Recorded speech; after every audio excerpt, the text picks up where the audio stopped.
this video we're going to prepare ginger for mincing or slicing. This is a whole ginger root, still got its peel on it.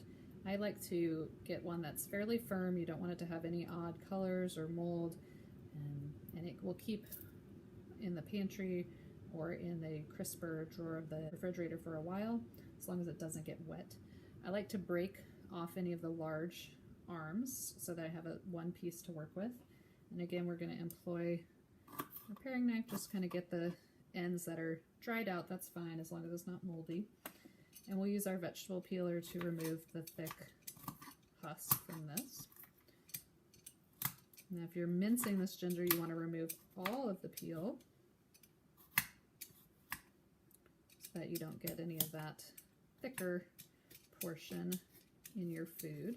If you're just adding the ginger for flavor and maybe going to strain it out later, you could leave the peel intact and just do some large pieces of ginger. So the bigger the piece of ginger that you get, the easier it'll be to peel and work with.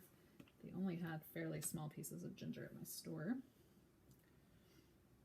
You can also use your paring knife to get in any of those little difficult corners. Gosh, this smells good.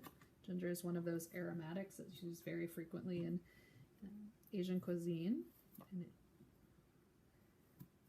it just smells wonderful. So that I've kind of got this as cleaned up as I will. Way to mince ginger is to, similar how we did with the garlic, use your knife with very carefully to make some thin vertical slices.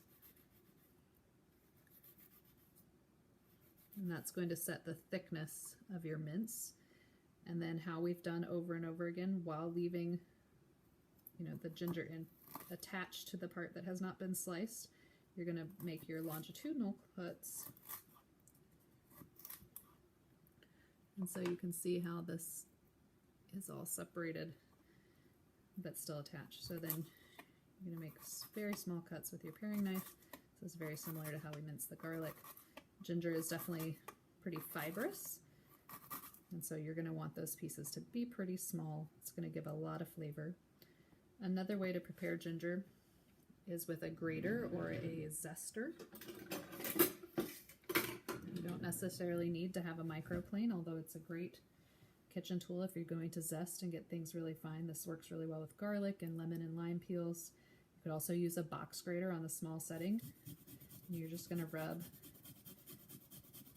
your ginger up and down, and what that's doing is collecting a really fine ginger paste almost on the other side of this microplaner. This is going to add a lot of flavor to whatever you're cooking, and it also won't be very firm or bothersome to you or your dinner guests. So you can scrape that off with your finger. That's a really just lovely fine paste.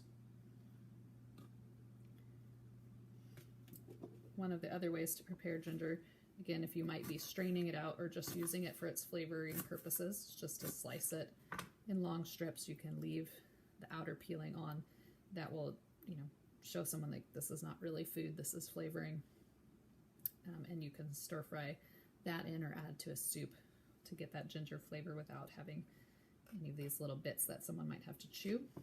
If this mince is not small enough for you, we're going to employ our mincing technique, tip of the blade down, hand on top, back and forth over your area until you do get it as small as you want.